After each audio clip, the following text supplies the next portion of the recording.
Hello and welcome to the Widener World of Sports podcast. This is episode number 2.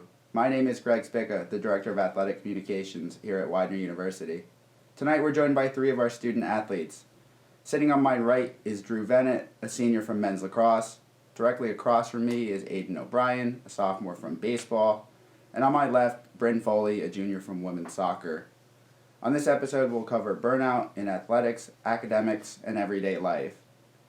Aidan, your season's coming up soon. Why don't you get it started? Run me through kind of your day. So kind of during the season, we just wake up, go to class, and then usually we have our classes scheduled out beforehand so that, a 3:30 practice is usually attainable. Of course, at first we'll start inside because we're not going to be practicing in 20-degree weather outside. It's a little bit different.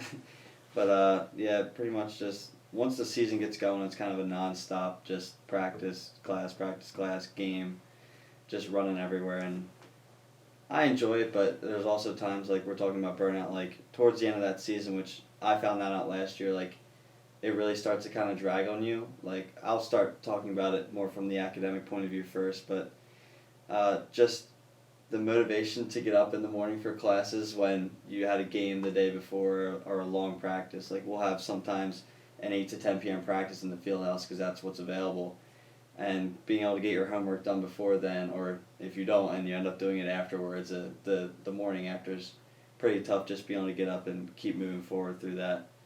And also, one of the bigger things for me was finals week as well. Like, I had finals in high school, but like I feel like they weren't as in-depth. They were more just kind of like a wrap-up. Like, the finals here are more of like the last few chapters, much more in-depth, and you have to study a lot more, which I found out it was a lot more of a grueling task, especially our finals fall the week of conference championships too, which doesn't always help, but that was kind of one thing for me that I had to figure out. Was like being on top of my academics, like you have to be, or unless you miss one thing, you'll end up falling behind, and it just all kind of piles up. Fortunately, I didn't really have a huge problem with that. I kept up with my work and was able to do well in my finals, but definitely getting towards that last 2-3 weeks, like with baseball, like being almost like pretty much an everyday thing, and then class, like I felt it like mentally and physically, like my body was wearing down, like mentally I was wearing down. I was just like kind of looking forward to that last week of classes, just to have one less thing to worry about, and I could just focus on one thing, because for that entire season, I'm sure you both can relate, like your mind's in 2 places at once a lot of times, like you go to practice and that's supposed to be an escape, but a lot of times you're just thinking about like that test I have tomorrow, or did I do well in that test that I have today, and that can drag on you a lot. I definitely agree. I mean, early on in the semester, it's probably a little bit different. You're covering a lot of background stuff in classes, and it's the beginning of your season, which you look forward to.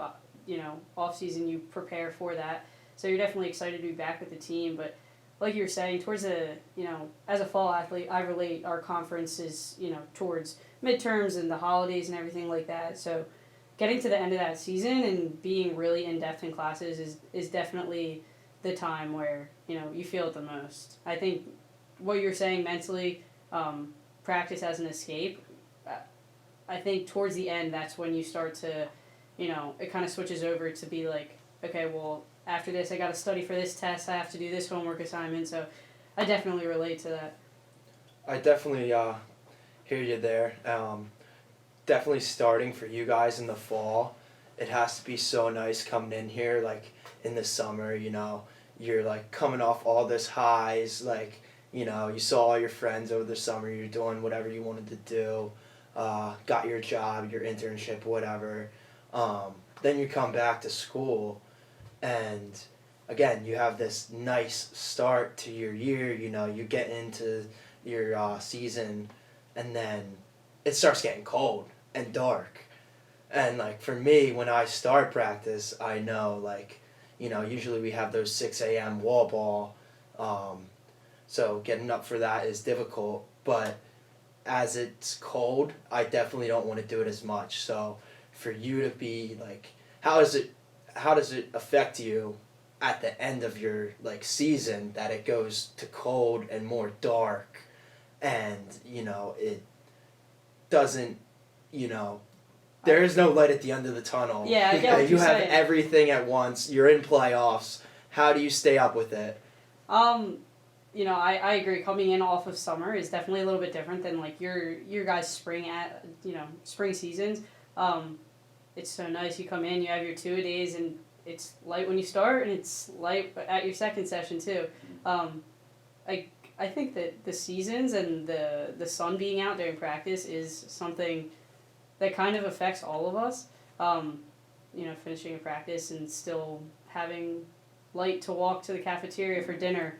I think that's the time when we rely on our teammates the most. You're at a time where it's important in your season, so you're kind of all focused on the same goal, and you're like, this is the end, so we want to make the most out of it, and that's when you just rely on your teammates and the environment and the culture that you have. I'm sure you guys, relate early on. You're all super excited, but like you were saying, those 6 a.m. sessions and finishing when it's pitch black out.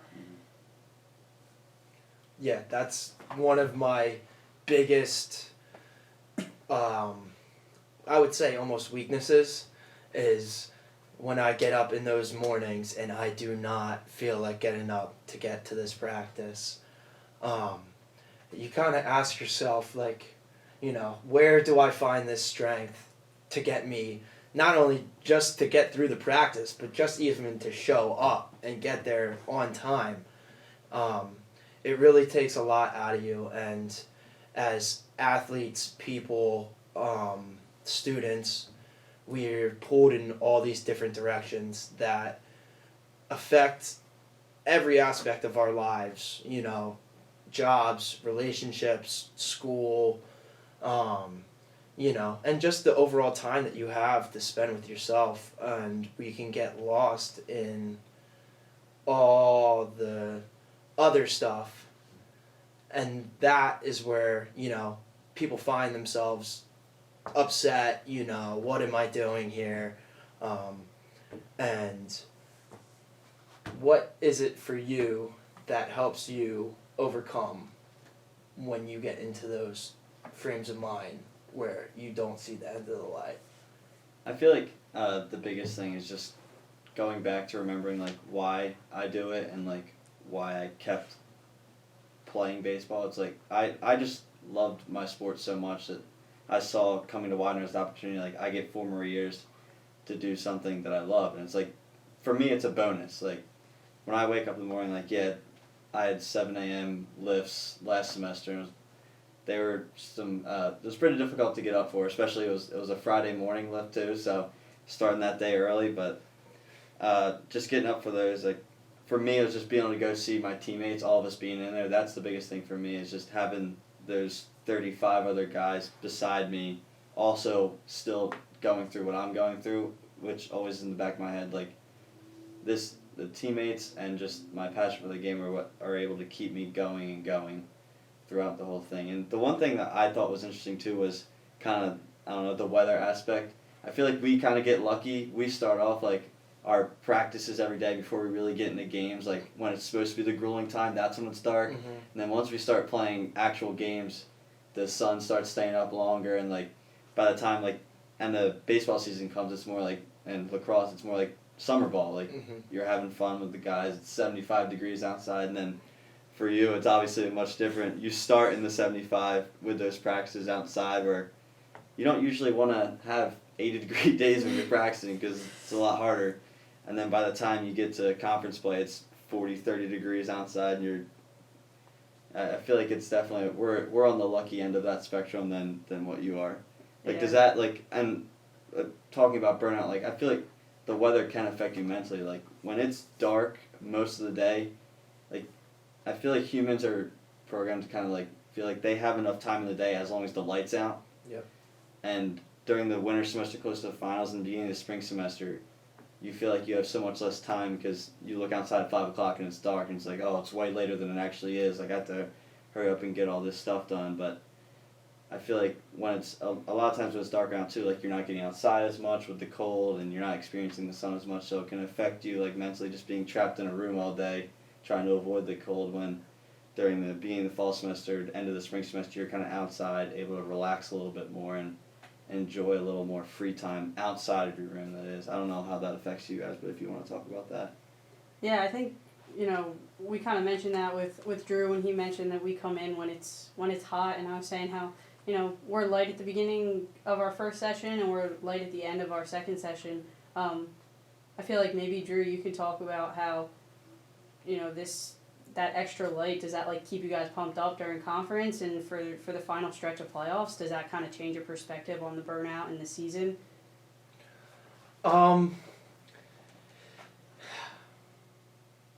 It's tough to say, because like you were saying in the beginning, you have those dark days where you're putting in all the work, where it's almost like it doesn't matter, but again, you're preparing yourself for something that's in the future. And while we can't see it or we can't hold it yet, we know it's there, and we're going to take this bumpy road, and we don't know what way it's going, but we know that there is something at the end for us. And I definitely agree, when you're able to play your conference games, not worrying about what you need to wear or if you need sweatpants, because you don't know if you're going to be cold while you're playing. That is the things that kind of change how you interpret the game and look at the game.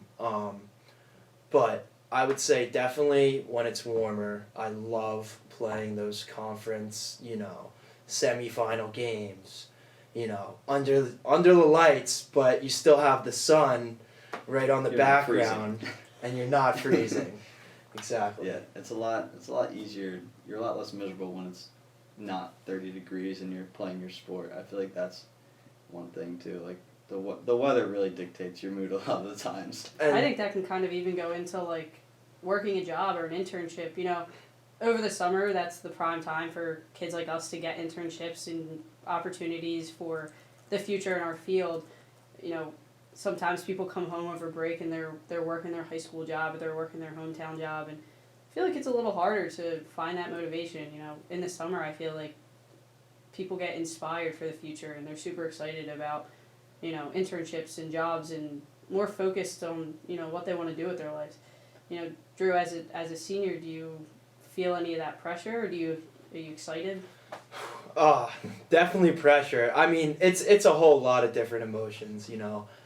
I'm super excited to get out into the world and show them what I got, but you're stepping off into a place that you haven't been before, and that's nerve-wracking. And I can definitely feel that if you were still working one of those older jobs per se, or just one of those not normal jobs, defined normal by normal is different to everybody. So those normal summer jobs, can really affect how someone feels too. Your confidence goes down if you're not in the job that you actually want, or you're never going to be as happy not doing what you want. So it's stressful, and I can totally see how people get in on themselves, and I'm not doing what I need to do, this isn't going to help me for my future. But sometimes you need to sit back and look and say, these little steps are going to help. These 4 years were the fastest years of my life, but without them, I wouldn't be anywhere as close to where I am today. So to say that I'm scared is false. I'm nervous, but I'm ready to go out and change the world. I feel like, I am a sophomore, so I'm not as experienced in all of this, but this summer I do have my first actual internship, so I'm scared. It's definitely it's congratulations. Terrifying. It's not something to be scared about. Yeah.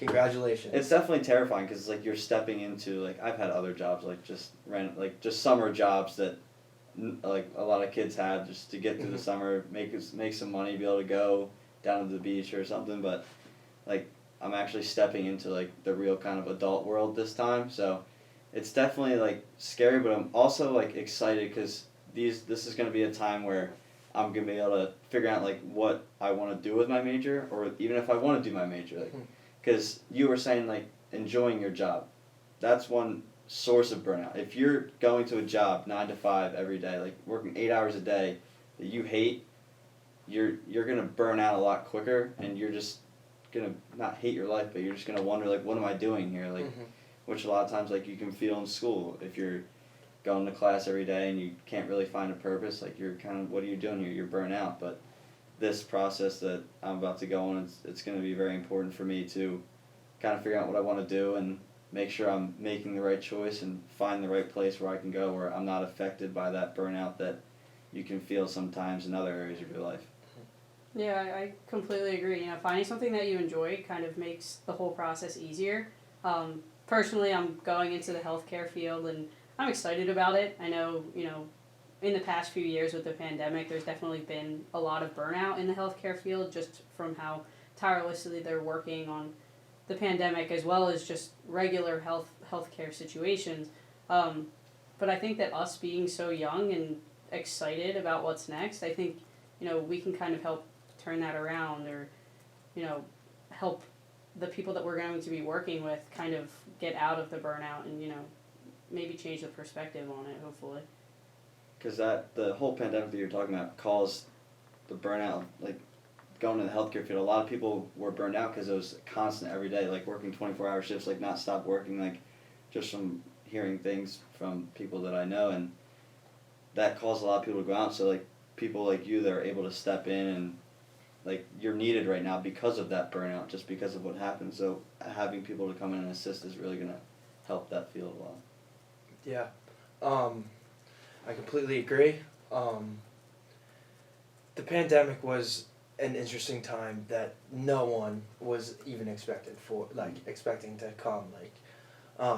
And there was major shifts in how, like, the medical field operated too. Like, it must have been so hard for nurses to go into these places and try to give these people hope when they're telling them that they're not even allowed to see their families, kids, you know, dads and grandparents couldn't see their newborn babies, grandkids, because there's only one person that's allowed to be in that room with the person.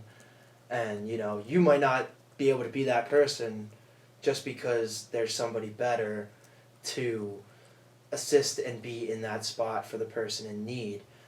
And, you know, that's another thing that could lead into potential burnout. And, you know, just something for you to even think about too. Like, how am I supposed to remain happy when I'm trying to, like, take these people away from, like, what they need? Yeah, I think a big thing is kind of separating home life and work life. And I think that kind of plays into the role of mental health and doing things that you need to do for yourself. I think having your own time and your own hobbies and everything can kind of help lessen burnout almost. You know, you leave work, or, you know, you leave class and practice, and you kind of go home and you just take a little bit of time for yourself. You know, personally, I enjoy art. I play another sport outside of my sport, so I like to go to the driving range. I think just finding little things that you can kind of, you know, escape from responsibilities and, you know, being pulled in different directions is definitely something that would help with burnout.